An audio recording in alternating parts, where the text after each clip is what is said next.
What we have out here is kind of an event that brings in the Air Force, the Army, cadets, as well as folks from the community. And we're here to celebrate the Bataan Death March. There's lots of folks that did not officially sign up for the Bataan Death March, but they're out here in support, and they're going to walk alongside those who signed up. And so we're very, very grateful to have our mayor, Chairman Supervisor Mallory, and we're going to march in honor of her father, who's passed away, he was a POW in Japan, Tokyo, Japan, and he was also a survivor of the Bataan Death March. Kind of a historical event here. We've been doing this Bataan Death March, almost a recreation, mostly participating by the Embry Riddle Reserve Officer Training class, both Air Force and Army. The Bataan Death March is an event that commemorates those who lost their lives in the Philippines. There's a long history. I know we don't have time for that, but I will tell you it's very, very gruesome, and it was very hard times for our soldiers. It's incredible the amount of resilience that they were able to maintain over the course of that war. So every time that we have a chance to kind of memorialize some of those efforts, I think it's wonderful that we can do that here in the city of Prescott.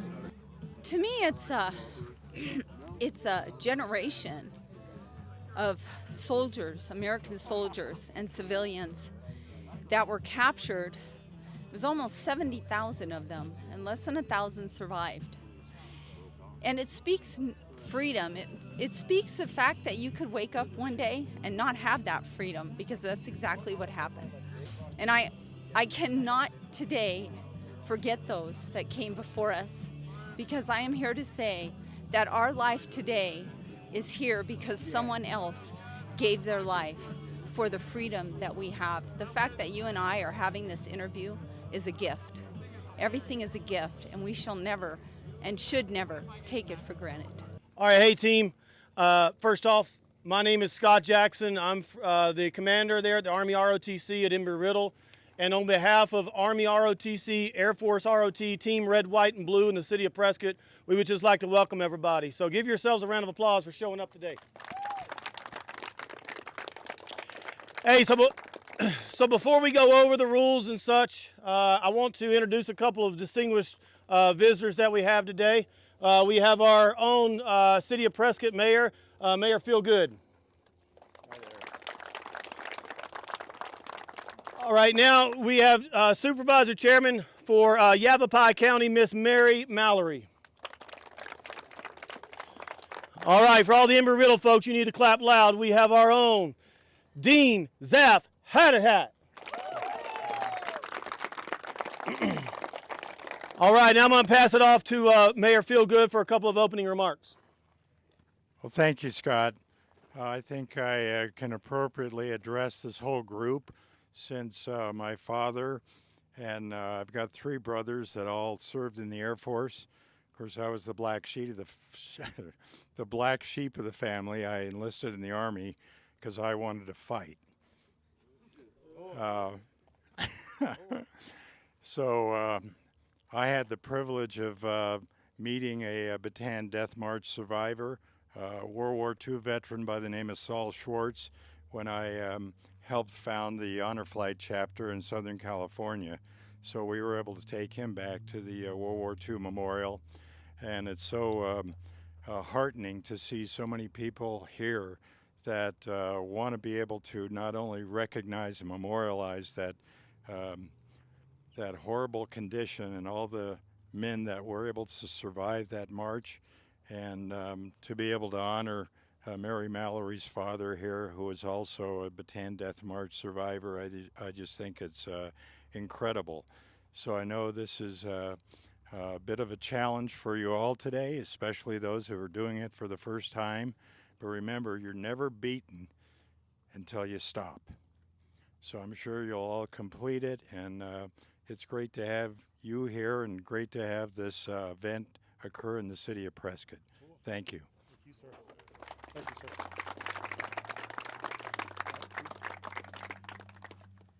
So I'm honored to be here. I want to say a few things about this event. Number one, I was raised by my mom with this motto: He who doesn't thank people doesn't thank God. We are all free.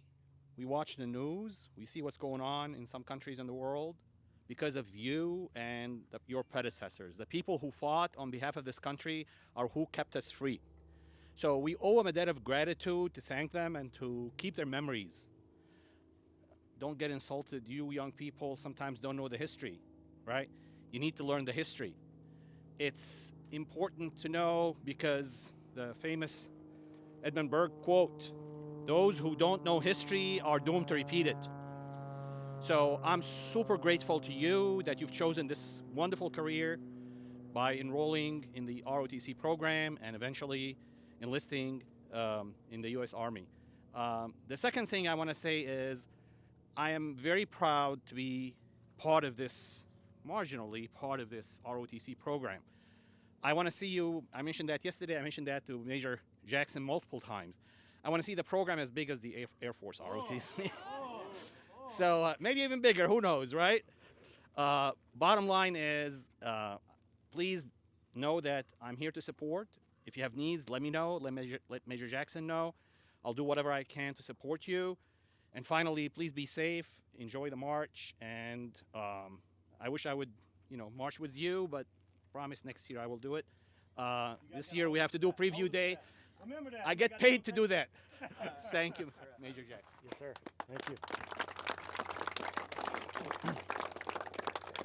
All right, now I'm about to pass it over to Supervisor Mary Mallory. All right. How many of you have something on your back right now? All right. So Yavapai City Supervisor Chairman Mallory is going to speak to us a little bit more of the purpose for having that on our back here today. Thank you. Just a really quick Bring it in, like I said, third time. All right. Really quick, I just want you to know that I did not find out about this, about my father being a prisoner of war, till 1993, after my mother died, and I found the journal. So I was 11 when he passed away from cancer. And I was probably not even a blink in his eye back in 1945, 1942, any of those times, because he didn't even meet my mother until 1946. So to know this history long after he had passed was very, very hard for me. Bataan fell April 8th, 1942. We will be approaching that date next month.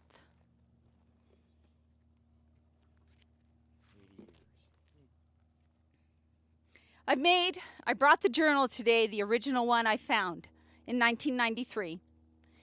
I've made a few marks of things that I have taken from that on a daily basis for my life moving forward. And I can tell you where I'm at today, I would have never seen this in my future. But what I can say to you now, all of you young people here, that your future, that God has a plan, and that you have a purpose going forward. You will lead this country. You will make the difference like those that have come before us. Because I'm here to tell you, the only reason I'm alive today, all of us, is because someone else lost their life saving our family members. So many lost their life saving my father in dogfights, in the air, everything. There was about 70,000 people that were captured in this march, and less than 1,000 survived. Those odds are unbelievable. So it is a reason, a miracle for me to even stand here in front of you today. So when my father finds out about the fact that he says he can't believe it, he says, the war is ended. They're going to come. They're going to find us. They're going to rescue us. He says in the journal, it'll be so good to see the stars and stripes. There isn't a day that goes by that I don't look at that flag and think of that. Because what day will you have if you can't see our flag? That will not be a good day. He talks about the fact that to have a cup of coffee with cream and sugar. How many had coffee with cream and sugar today? I have it every day. It's like the first thing I do. But for them, it was a dream.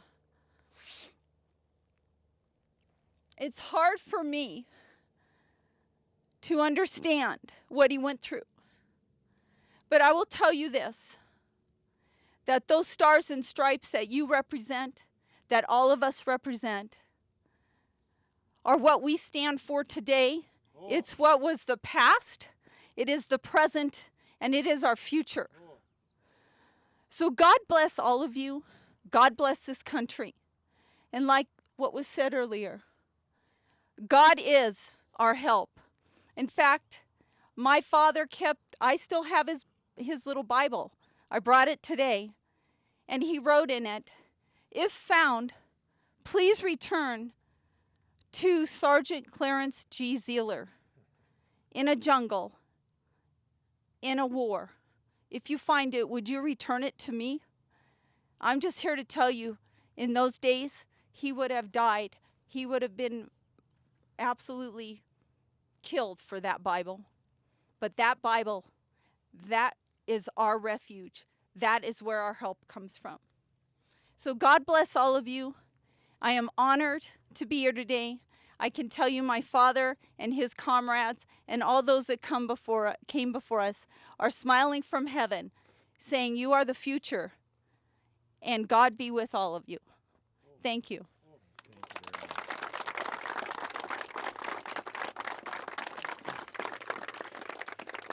Hey, at this point, I think we need to pass this over to Mr. Pat Kirkendall, our state veterans manager. I want Cadet Lito to come up here, as well as Cadet Garcia, to present a small token of appreciation to Supervisor Chair Mallory.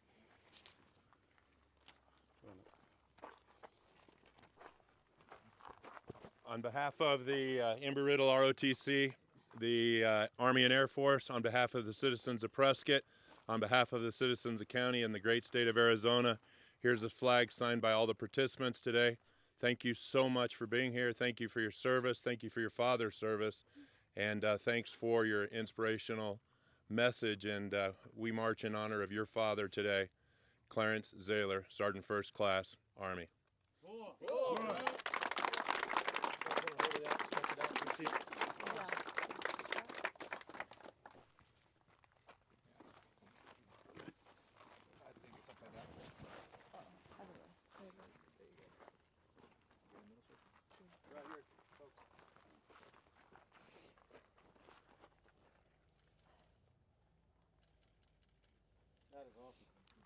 Thank you so much. God bless you.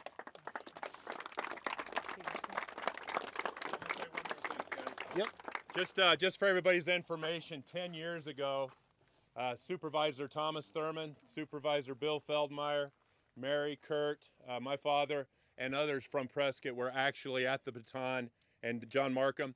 We did the march 10 years ago in honor of her father, and so we're proud to do it 10 years later in honor of her father again. So thanks, Scott.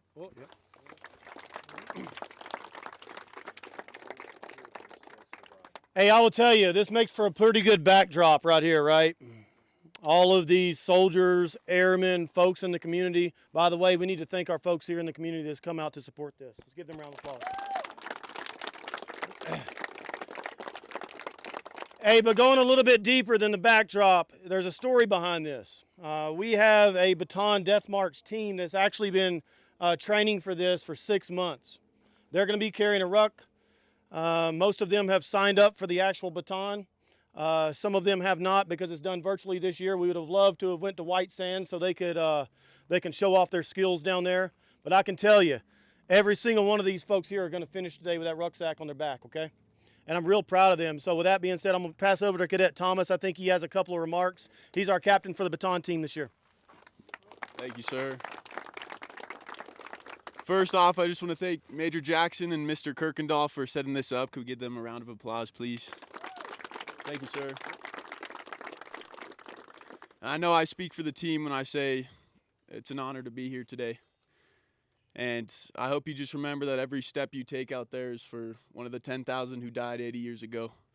Over 1,000 Americans and 9,000 Filipinos. Every step you take is for those who are deployed in Ukraine today, for those who have been deployed in the past, who fought the wars for us to be here today. So I know we all worked hard to be here. I know we trained for this event, but don't think of it as just a marathon. Think of it as an honor march, please. Team's gonna work hard. We're gonna finish strong. And even if you don't finish today, at least you came out and you did something and you supported us and you're here to honor those who came before. Thank you. Good job, man. Fist pump. All right, now I'd like to call up Mr. John Markham and Pat Kirkendall. Just doing a course briefing. No, speak on RWB. Oh, one of our original intent working with these guys was to actually get you guys a bunch of red shirts and whatnot. And of course, that when we weren't going to go, but I'll see if I can't still get those for you guys if you want them. But today, actually, I want to give you a briefing. So, what was the military style? Today, I'll give you an explanation, demonstration, practical application of the M113 LPC. That means Leather Personnel Carrier. I'm just kidding. You know what I'm talking about. So a little bit of a safety briefing, and then I'll turn it over to Pat to say some things. Pat and I are going to go on ahead of you guys because we walked yesterday. He did the full course, the full 26.2. Give him a hand. I was weak. I did not. We're going to go out ahead, and I've got red caution tape. Okay, there's a couple areas where you might not be able to see the 10K markers readily. They'll say go this direction, and it'll be a little confusing. Do not go between the red tape. Okay, do not go between the red tape. Stop, look around, find the 10K marker or the biggest trail you can find, and stay on that. As you come in here, it gets a little confusing down here as well. Follow these blue trail signs. They will bring you to the 10K right over here. The bathrooms are over by the pickleball court. You will pass by those after you leave this station. We should have a station at about halfway, right? Where's our other guys there?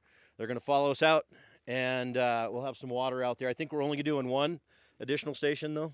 Okay. It's going to be at one of the top of the hills, so you should be okay. Just as you're trucking up that first hill, there'll be some water and some other stuff for you up there.